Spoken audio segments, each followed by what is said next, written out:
Hey, it's Bill, and you're tuned into the Pennsylvania Rock Show featuring the best unsigned rock and metal from Pennsylvania. It's going to be a little bit of a twist there in a moment, but this is episode number 641.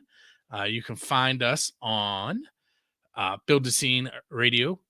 It's buildtoscene.com/radio. You can also find us on XRP Radio out of the Highlands of Scotland. oldiesxl.com out of Philadelphia. It's going to be one of those nights. Philadelphia, Pennsylvania. Mega Rock Radio and KFGD 107.1 FM out of St. Louis, Missouri. It's actually Fenton, right outside of St. Louis.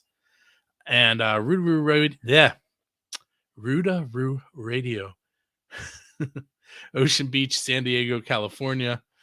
I may have to untie my tongue before I bring up the guest for this week's show, who happens to be John from Sun King Rising. What's up, John? Hey, Bill. Thank you for having me tonight. Didn't even try your last name after I messed up all the stations. Last name is Blangero. It's actually Blangero. We're both Italian, clearly. I have a very Italian last name and very small percentage of Italian at this point in my actual bloodline, but yes, lot of German, not very much Irish, even though that's what I look. Yeah. Okay, so I mentioned a little bit of a twist. We generally on the Pennsylvania Rock Show have artists from the Western Pennsylvania area, but I believe we have a common link besides, and I'll get to that in a second, but our common link would be Michael Stover, correct? Yes. Yeah. And there's actually a lot more than that, but yes, that's, and you're actually from, I saw it. I read it earlier. In Pennsylvania, what city was it? I know it's Newcastle, Pennsylvania. Newcastle, just to the west of Pittsburgh. Yeah. So I am. How long has it been since you've been in this area? I left the area in 1979. Okay. So it's been a while. Yes.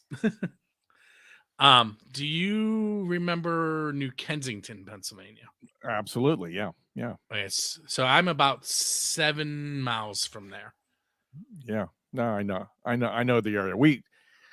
I used to have a glam prog band that booked out of Pittsburgh, so we did that tri-state area heavy. So Pittsburgh, West Virginia, and Northeast and Southeast Ohio. Yeah. So I'm going to start off with the cliche question. There aren't many of those on this show. How did you come up with the name Sun King Rising? Okay, so I actually have when I left in 79, I left that Pennsylvania area and I went to Cleveland, Ohio, and I went into science. So I went to graduate school and I became a biomedical researcher in the field of genetics. And I gave up music for a while, but I'm a kind of dynamic sort of fellow and a dynamic speaker. And I've always had the long hair and maintained that. And I tend to wear like long jackets. And people started calling me the Sun King after Louis, the great French king, because I kind of had that vibe going. And that stuck. And originally the act was called the Sun King Reborn. And then when I signed up with the record company, Peacock Sunrise Records out of Florida, they decided that they wanted something a little bit more up, kind of positive, and they tacked on the Rising. So I became Sun King Rising, and it's worked out very well. So I mentioned to you that I'm a teacher. I actually teach science. Fabulous. To 4th through 7th graders currently, but I've taught it 8th grade as well. But 7th grade, we're doing some life science right now, and we're talking about cells and organelles. Get them young. Get them. Yeah, that's a great vocation. Very important. Yeah. And Yes, I've been very, very fortunate, and I'm far better known in biomedical sciences than I am in music these days. But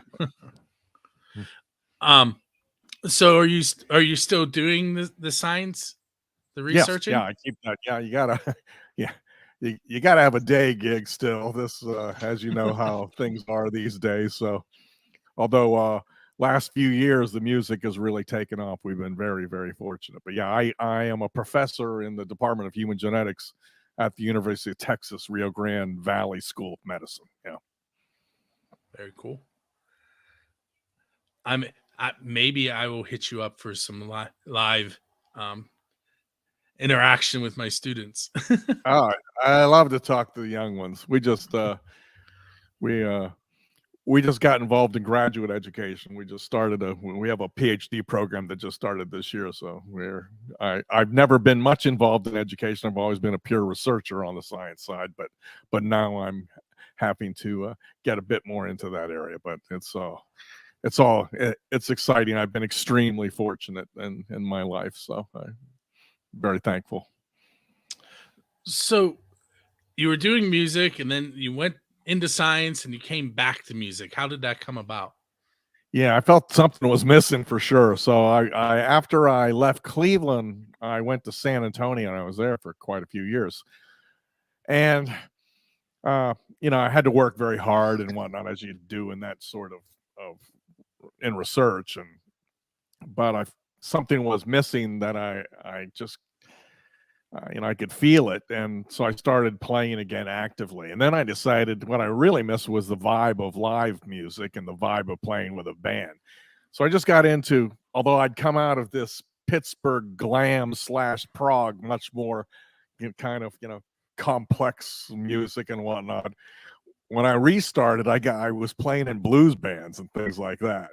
So I kind of got back to my roots, and stayed with it, and then started writing music again. We were always an original band back in the day, so I returned to writing music, and I had I passed some of them around to various people, and uh, I had a couple of record companies interested, but this guy in Florida really, really knocked me over. His name's Nick Katona, and he runs Melodic Revolution Records, which is kind of a pretty well-known prog uh, uh, indie record company. Probably have about 80 or 90 artists in their stable. And he loved my stuff, and he loved it so much that he spun off another label off of his main one, and called it Peacock Sunrise. And now I think there's maybe a dozen artists on that. But he basically started that in order to put Sun King Rising albums out. So that was a great connection, and really kind of uh, super validation that maybe I was writing some decent songs, and it's just turned out to be remarkable. And we just put out our second album, and it's like I'm absolutely stunned at how it's been received at this point. So we're doing pretty well. Before we get too far into it, who else is in the band with you? Okay, so this is really a Pittsburgh band. So although I live in very deep South Texas, and I'm kind of into this whole Southern roots thing, I was born in Newcastle, just outside of Pittsburgh, but I was born to a Southern mama. So in fact, I grew up in a Southern culture, even though we were in Newcastle, Pennsylvania. So, but the album was made pretty much with all Pittsburgh players. So Ace Acker produced it. So Ace Acker was well known as a member of the band Law that toured with the Who back in the 70s. And Ace is just a wonderful uh, songwriter, great musician himself, and just has great ears. And so he produced both albums, and we did them both just outside of Pittsburgh in Ambridge at Dave Granati's Maplewood Studios. Of course, Dave Granati is a Yes. fixture on the Pittsburgh scene, and with the Granati brothers, and he's connected to everybody. And so all the players, except for a couple, I know, well, detail, are from Pittsburgh. But the core of the band has been the incredible George Perilli on drums, who is just an icon around Pittsburgh. He drummed for Michael McDonald's touring band for many years. He's just he's got the groove. And then George Elliott on bass, who's also just a fabulous player and always in high demand in Pittsburgh. And the guitar players were my cousin Steve Schufert, who also was from Newcastle, kind of was very well-known musician in the area, played with bands like Left End, and then moved to Nashville and became a songwriter and had songs covered by people like George Jones and Kenny Rogers. And then he's kind of ended up living out in Utah. And so just a fabulous virtuoso of a guitar player, just amazing. Another guitar player that we had was from Cleveland, and that was Willie Ross, who was in the OJs, so kind of a funk kind of player. And then we had horns, Ralph Guzzi and a couple other, but Kenny Blake plays on the albums, all these very well-known Pittsburgh folks, and Roger Humphreys actually played drums on one of the blues tracks also. I think Pearlie played on all of the songs but one, and then Roger Humphreys played. So it's all, and then we have fabulous backup singers like Stephanie Wellens and Joy Brown, our gospel backup. So it's got that the vibe is really it's pretty retro, kind of sounds early 70s. It's got that Joe Cocker, Mad Dogs and Englishman thing going, horns, lots of backup vocals. Pete Hewlett sang on it, another Pittsburgh icon as part of the backup singer. So it really was 90% Pittsburgh effort. So bigger twist than I thought. Yeah.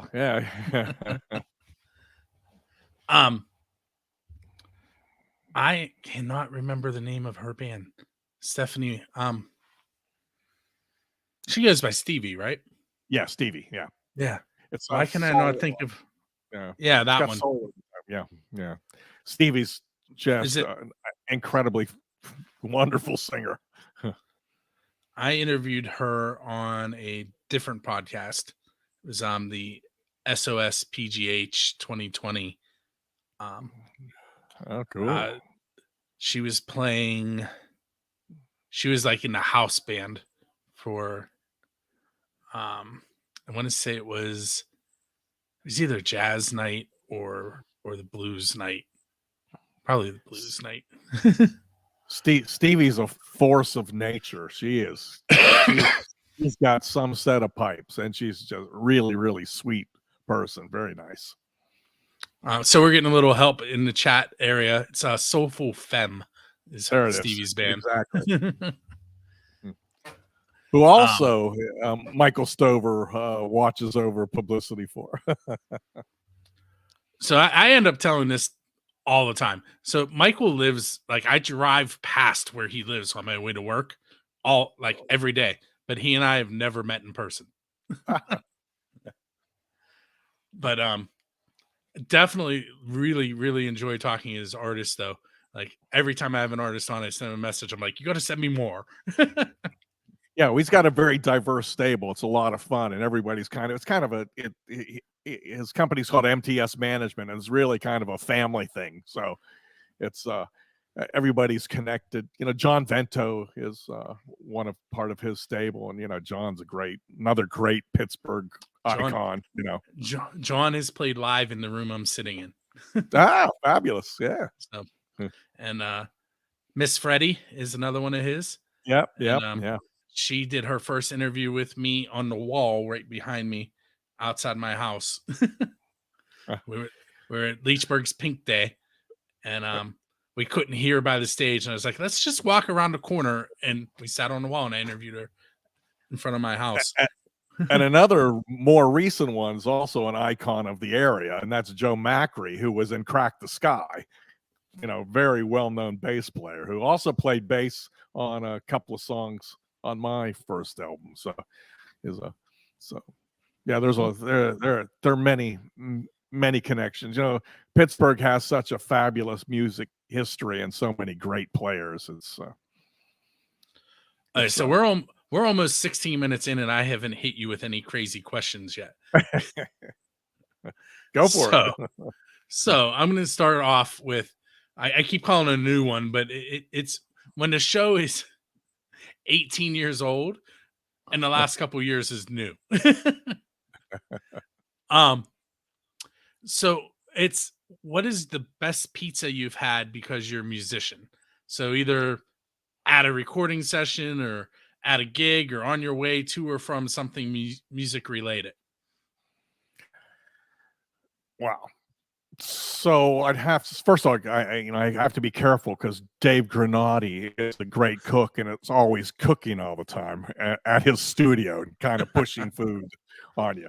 But I have to say, I've been very fortunate to travel the world a lot, and the best pizza I've ever had was in Italy, and it was a northern Italian pizza that had no cheese and no red sauce. So it was oil, olive oil and garlic and fresh tomatoes and some excellent kind of meat. It must have been some kind of salami or something, just out of this world. So I got to go with the country where it all started. So that's and I've been able to spend quite a lot of time in Italy, so I've been lucky. I'm not going to do it now, but on my other podcast, 3 Questions in a Song, I once did the introduction in Italian. So probably d'Italiano di Piccolo. Yeah, me even less. So I speak food though, but my family's from the north. I just got back from Italy about a month ago. I spent a month there, so it was a wonderful time. Went to an incredible music festival actually. So I always like to do that.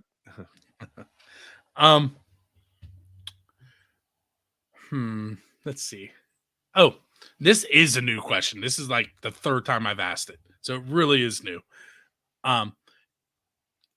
And keep in mind, I'm going to bring a DeLorean in later, so you can use the DeLorean now if you need to. In other words, whatever time frame you want to use.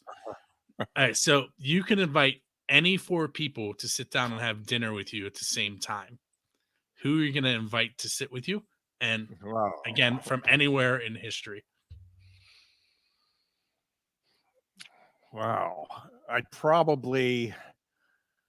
mix it up a bit. So I have a fascination. I'm a geneticist, and the father of genetics was a monk called Gregor Mendel, and I'd love to talk to him, But then a lot of it would be around music. I would definitely, now that we've lost Joe Cocker, I would have loved to have, sat across the table from him, especially after, he'd kind of gotten clean and was able to be a lot more of tell his tales without having all the baggage. So that'd be 2 of them. Probably somebody like out of history, some on the American side, probably somebody like, I'd like to talk to somebody like Cotton Mather, like what was that all about back in the Puritans' time, and what was thinking that led to that sort of whole culture. And then, I think probably go completely the other way. I wouldn't say something obvious like Jesus, but somebody like, John the Baptist or something, just to get a better feel for the whole, everything that came after. What was it about at the time? So yeah, that's pretty good. I don't have any women in there, so I take it back. I'll throw out John the Baptist and put in. I would love to sit across the table from Ingrid Bergman. That would have been that would have been great. Sorry, John, you're out. Yeah.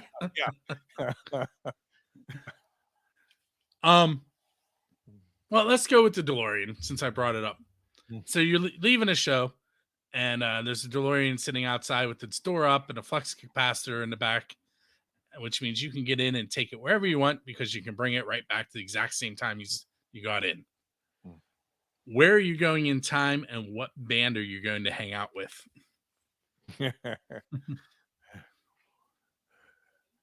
Wow. Actually, the period in time I'd most like to go to would be like turn of the century, turn of the 20th century, just because I think it was so important for everything, and kind of there was a lot of stuff going on at the time, and I kind of have this feeling from my important time, I think, for my family, but I can't think of any music from back then.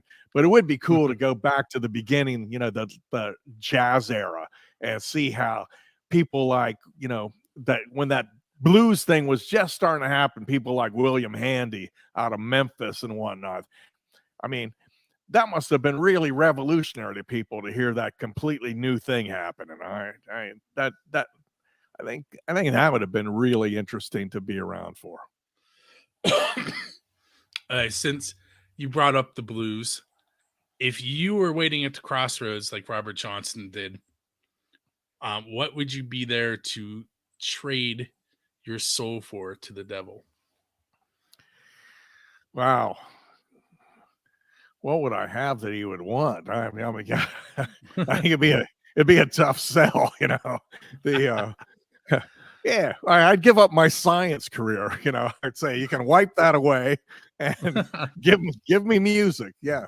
That'd be a pretty daring trade for me. Yeah. um, what's a song that you didn't write that you wish you had written? Yeah. Well, there's a lot of them. So I kind of have this obsession with classic songs. So I'd say if I could just choose one, it would be Wichita Lineman by Jimmy Webb. To write such a pure classic like that will last forever, I think is an amazing talent. Cool. So I'd take something like that. Sorry, my switch on my mic is broken. I've been fighting this cold for like weeks, and I keep Oh, coughing, and I no. can't turn it off. All right, we're gonna do the build a scene official question that eventually someday I will actually get to ask the person it's about. Maybe if he stops ignoring me. The question is, who's your Dave Grohl? In other words, what band do you want to go up on stage with and perform one of their originals? Van Morrison. Something like Tupelo Honey or there's a million songs, Yeah. Van Morrison, who while he's still around, Van is the epitome of blue-eyed soul.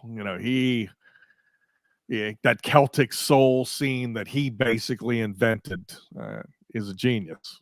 Well, he's a little squirrely that people say these days, but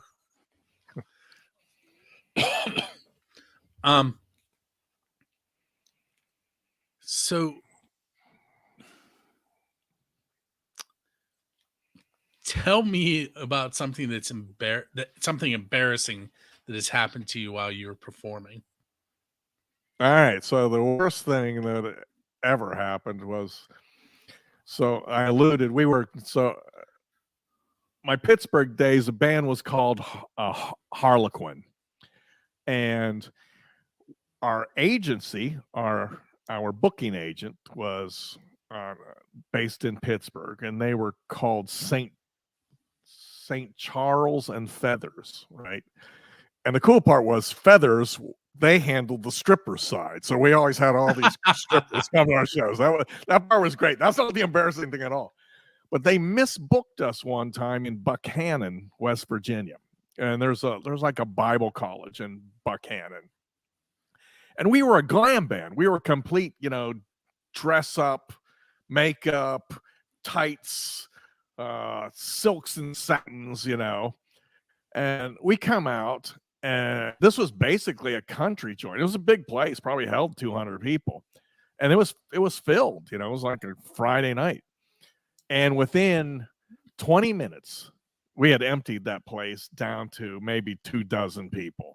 And I just never seen anything like that, because we were used to getting, pretty good response, and a lot of, in the day, it was enthusiastic female uh, uh, uh, supporters and fans, and yeah, that was a comeuppance. That was a humbling experience. And the club owner, we were supposed to play another 2 nights, and club owner, terminated the agreement. So we did some complaining to our booking agent about the misbooking. That was the worst. Yeah.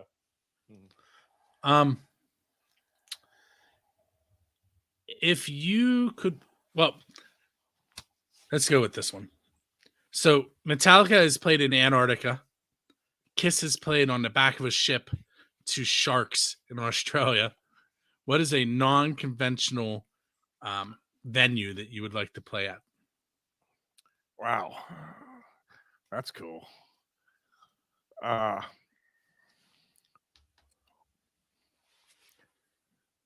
yeah. How about the Colosseum in Rome?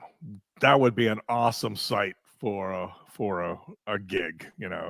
You'd be amongst where millions have watched entertainment of a very different source over centuries, and then to lay down some soul and roll or whatever we do, that would be pretty cool. I wonder what the acoustics would be like there. It's completely open air, so it'd be like, Yeah. Yeah. I mean, you would think that that it had to have some kind of acoustic thought put into being built. Yeah, that's it's kind of round, so Yeah. you probably get some action. I don't know if the emperors actually they used to have those callers, didn't they? That kind of would speak out, and they'd kind of then echo from caller to caller. So I don't know. That's one of those things that it's probably written down somewhere, since that was a historical period. But it's cool. I may have to Google that. Yeah. It's somebody's interested in it for sure, right?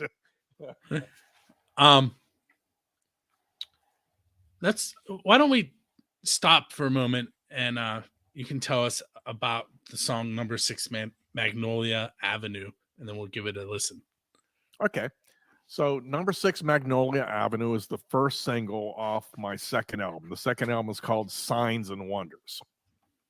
Now, Magnolia Avenue is kind of it's even kind of verges on poppy, but it's got this, heavy brass thing going for it. It's got a real soul vibe. Again, lots of great backing vocals from our wonderful female singers.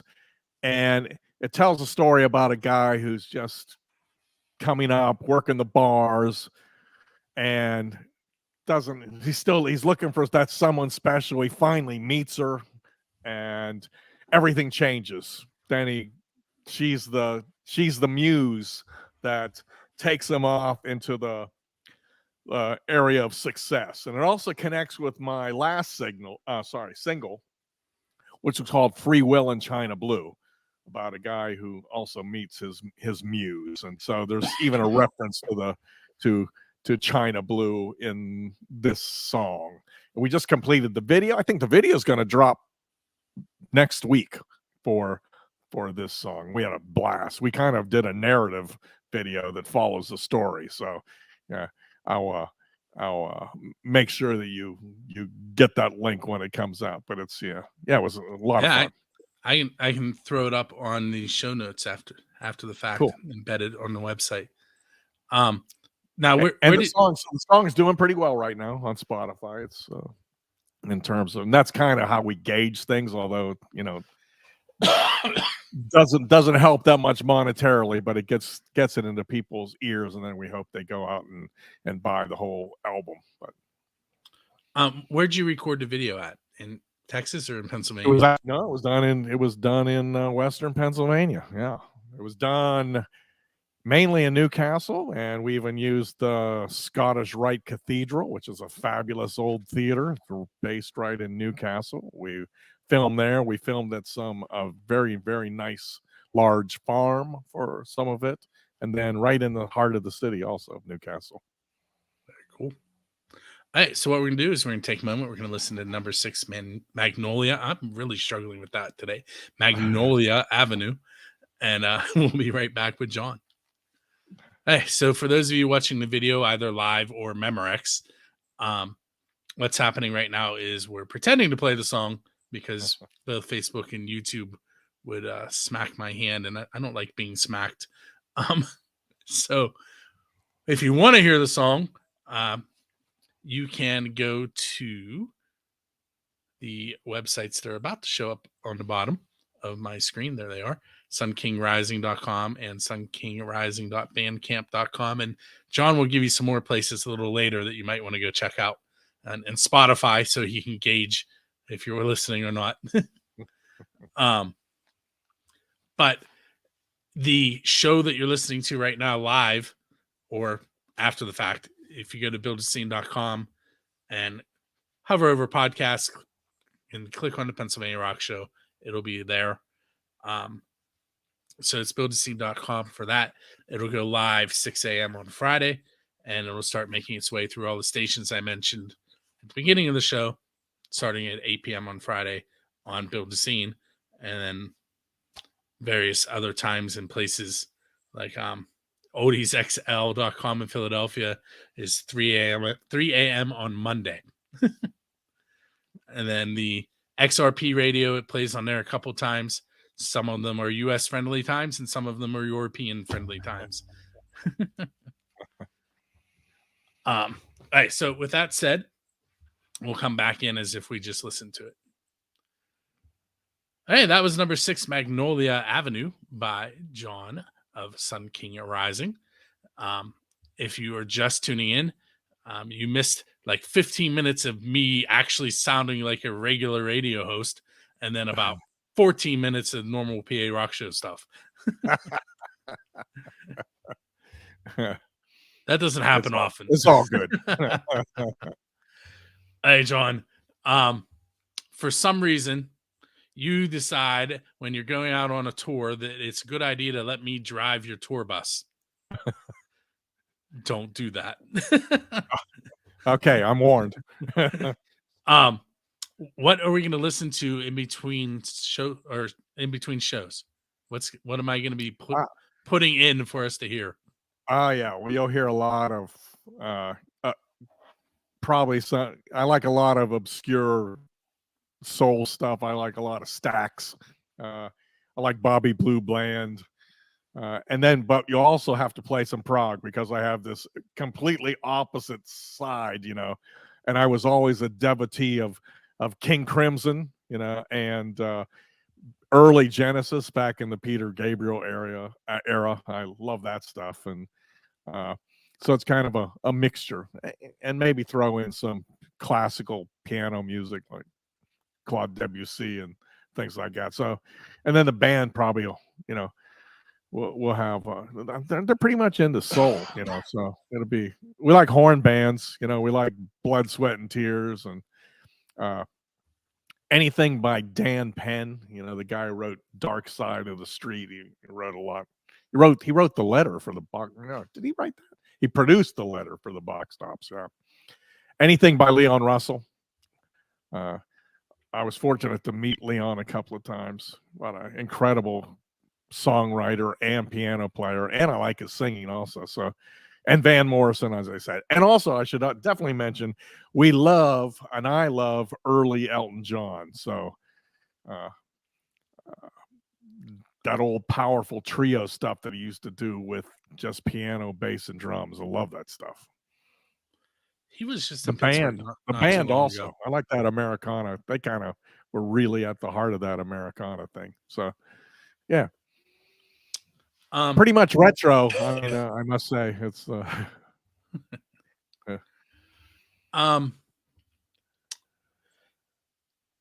If you were sitting on a bench and your musical idol sat down beside you, but you're only allowed to ask one question, who is sitting beside you and what are you going to ask? it's Ray Charles. And how do you play the piano with that much feel? I mean, that guy was just a magician. I listen to those old recordings and I just don't, I mean, I love the piano and I work hard at it, but there's no way I can get, I can do what he does effortlessly. So he has some secret, but I imagine it was, just the wealth of experience. But hey, I just want to sit next to him on a bench, and maybe that's what he sold to the devil. It might have been, because that you talk about soul. Wow, Ray was it.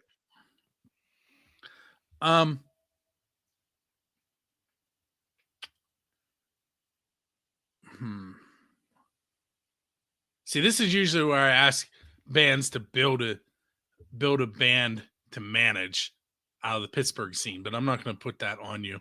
I've already you kind of done it.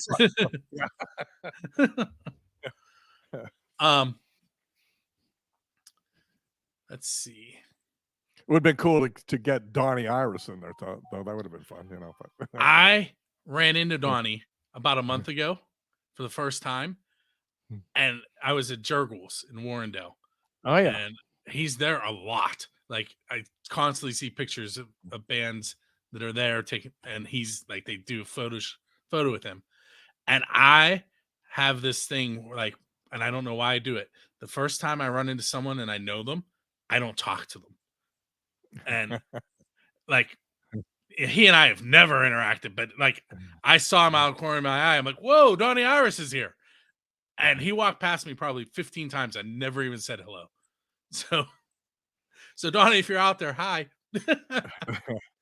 my closest thing to Donnie Iris, although I know a lot of folks who know him, was that my first professional gig was in Elwood City, and Donnie was basically raised in Elwood City, and I'm pretty sure it's either his father's bar or his uncle's bar. It was called Lou's Tavern, and I was 15 years old playing New Year's Eve in Lou's Tavern in Elwood City. I'm pretty sure I wasn't supposed to be there. I was probably, violating laws back then. But I thought that, man, this rock stuff is cool. I'm enjoying this.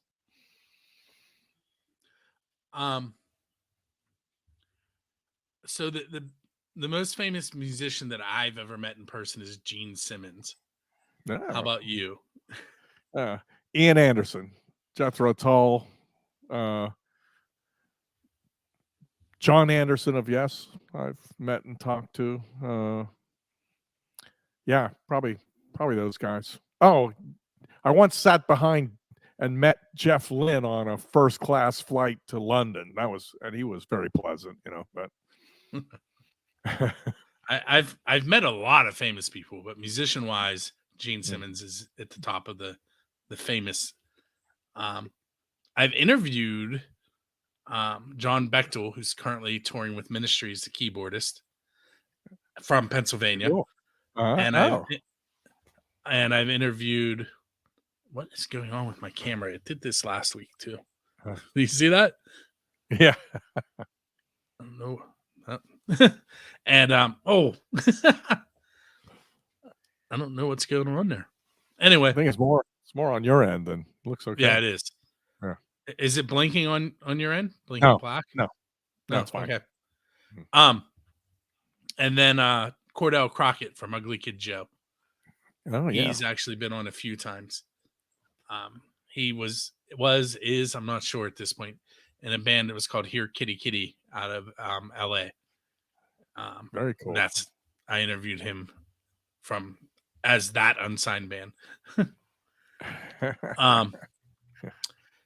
So if you've seen the movie Rockstar, that was the one with Mark Wahlberg? Yes. No. Oh, was it? Yeah. Oh, yes, it's about it's kind of the pseudo Judas Priest story, right? Yes. That Judas Priest, the Ripper Owen, yeah, like yes. yeah. Yes.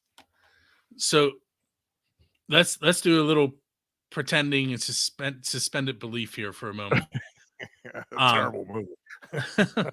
let's say that you were in a band that was a tribute for a fairly well-known band, like Judas Priest.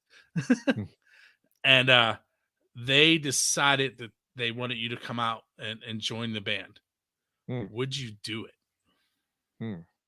Yeah, absolutely. As long as it was, I tell you, the one tribute, I've only ever thought of putting together one tribute band, and it would have been around Procol Harum. And now that the great Gary Brooker just died a few months ago, who was their main composer and singer and piano player, yeah, I'd jump on that in a minute. That'd be great.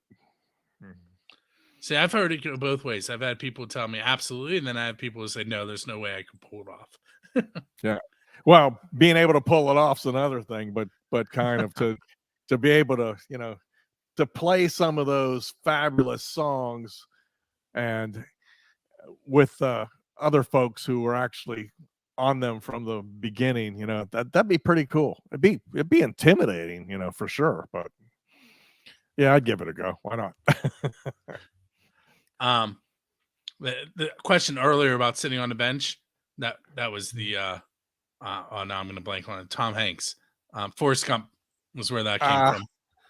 from, and then clearly the DeLorean is Back to the Future. And Oh, we're getting lots of movie yeah, setups. my students get that a lot too. Sometimes they have no idea what movie I'm talking about, which makes it even funnier. Uh, so um, that's your angle. That's your entree into topics. so another music movie is Almost Famous. Ah, love it. Yeah. Okay. So let's say Love you're, and I can't remember the character's name, but you're the kid that's along for the ride it. that's trying to write the So article. the Cameron Crowe character. Yes. Yeah. Yeah. Yes. So what band would you want to follow along and try and write about to get that chance to be the writer for Rolling Stone? Yeah. So back then, absolutely would have been.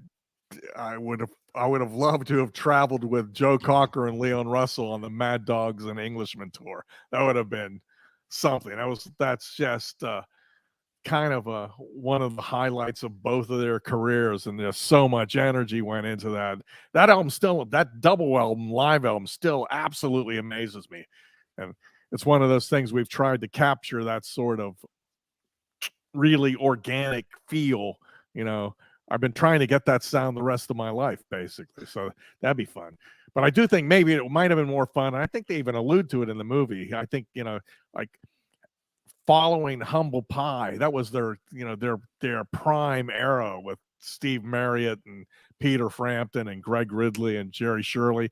And then they were pretty nuts, I think. So that would have been kind of interesting to have hung out with them. Okay, now we're gonna get a little controversial. All right. Okay, you ready?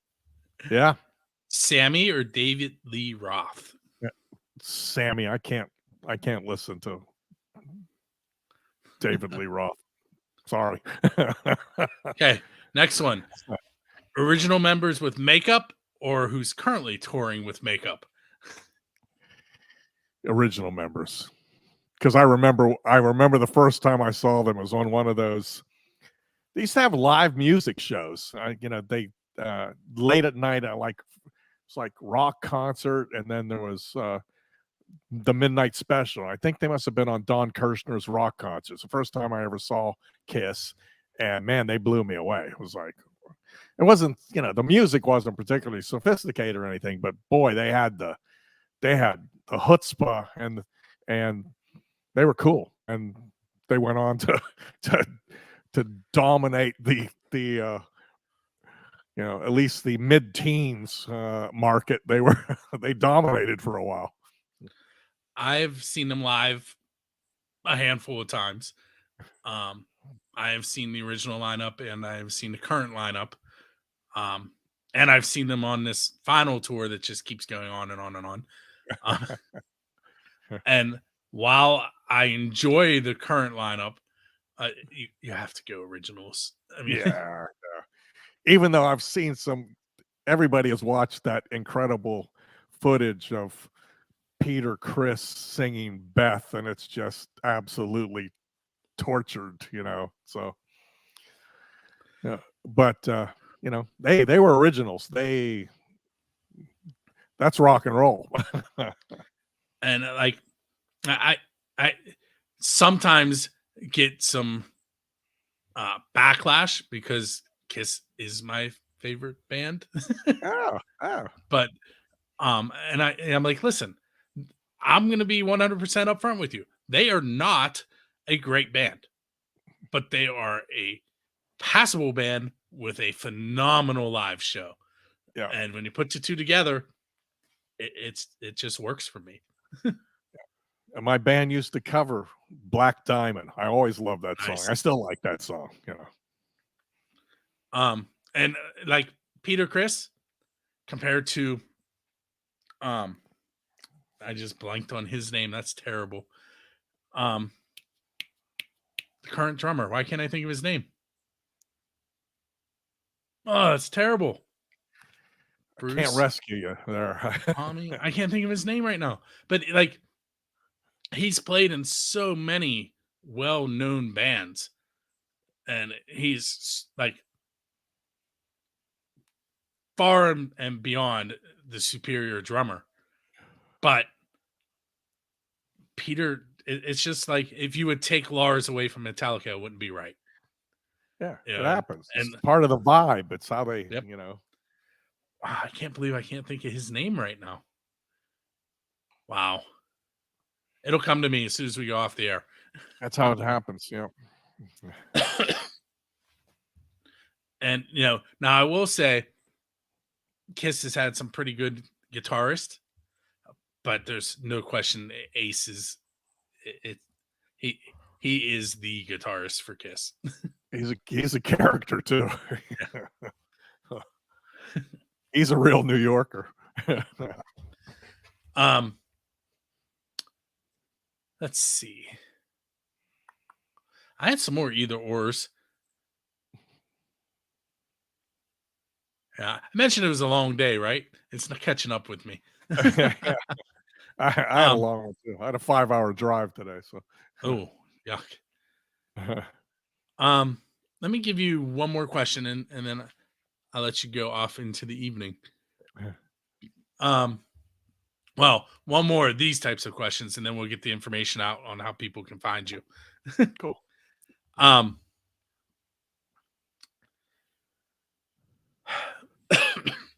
So you get a call from a national TV station, and they say we have 30 seconds that you can have to draw people to your band. How are you going to spend that 30 seconds? What are you going to tell them about Sun King Rising? Wow, that's almost impossible. I'd have to try to make a fool of myself so they could remember the name or something. Because in 30 seconds, you got to go for maximum impact. No, I do the old. A lot of people seem to like us. Maybe you will too. Just give us a listen and play on their pity. Yeah. You can also throw a music bed in the background with you so they can hear. Yeah, it would be right now. Well, the record company would decide that, and I guarantee you, it would be number 6 Magnolia Avenue would be the thing playing in the background. And I think when the video comes out, it'll be people will be. We're very proud of the video. It's got a real cool cinematic component to it. So, and it's kind of funny also. Plays off the whole Western Pennsylvania thing too. So. Are there Yinzer accents in it? There is. But you gotta. I don't think anybody actually yinzes, but you'll definitely hear, especially the fellow who is the bartender and a good friend of mine, Cricket. He's very authentic. So yeah. I'll send you the link and you'll see. Cricket. I know a cricket. I wonder if it's the same person. We'll talk about that off the air, though. All right. So, last two questions should be the easiest two of the night. Besides Sun King Rising and sunkingrising.bandcamp.com, which are scrolling there along the bottom, Yep. sunkingrising.com. Where are some other places you would like people to go to check out your band? You can find the music everywhere. So all the usual places: Amazon, Spotify, Deezer, Apple. It should be everywhere, and it should be everywhere in the world because we have international distribution also. So, but of course, what we'd really like to encourage people to do is to buy the physical uh, uh, aspect of it. So buy a CD. Vinyl's about to be available. So if you're a hardcore vinyl enthusiast, I do promise you that this album is sonically fabulous. It's got a great sound, kind of a classic sound, very organic, mainly musicians in the studio. There's no auto tune to be found on this. This is the way music was meant to be played and heard. So it's got a great sound, and it was mixed by Brian Forker from Nashville, who's done many major bands. Yes, ELP, Saga, lots of other folks, and he also mastered it, and it just sounds fabulous. It sounds very polished. Well, not polished because it's got this raw thing too, but it's just great. Just sounds great. Great in headphones too. So we'd encourage people to, if you still have things that play music like a record player or a CD player, to get those. Cool. And lastly, what's coming up next for Sun King Rising? So we're pushing this. This album only came out October 1st, so we have lots and lots of promotions to do. We're getting some big print publicity. R&R magazine, which is the main roots magazine out of the UK, just did a review of us, and they're doing an article on us. Classic Rock is doing a review that will be coming out. We're doing a lot of publicity in the UK and Italy and Germany. We hope that so this is it's a big band, right? We really need 11 people to reproduce this sound. So in terms of playing live, we really need to hope that we can get some festival gigs on stages that are big enough for us to get on there, and also, it costs a lot of money to put this band out on a stage. So we're hoping for some action next summer for the festival circuit. And if it's in Europe, all the better, because everybody's down for that. Everybody's told me, yeah, I'll go to Europe. Well, and the rock and metal is definitely still alive there. They love American roots also. They're really into blues. They're into soul. You should see how many Southern rock bands there are in the UK now, which is amazing to me, right? They're literally doing the Skynyrd style rock. It's become big. There's a new wave. They call it the new wave of classic rock. It's kind of a big movement, which is great, good for us. But hey, I want to thank you for hanging out with me for episode 641. It was a lot of fun. Some interesting questions there, Bill. With that said, what's going to happen next is John and I are going to go have another short conversation without you listening. And while that's happening, you will get to hear some more of the best unsigned rock and metal that Pennsylvania has to offer. And you'll hear John American Hill, Jack Lane come on and talk about how you can leave comments and how to rate the show. When you hear that, you'll know that you have come to the end. If you're listening on one of the stations that I mentioned at the beginning, you should hang out and continue listening. You may not realize it, but you may find your next favorite band that you would not have heard because currently not on the national radio waves. With that said, we'll check you out next Friday on buildascene.com. And we'll see you then. Thanks a lot.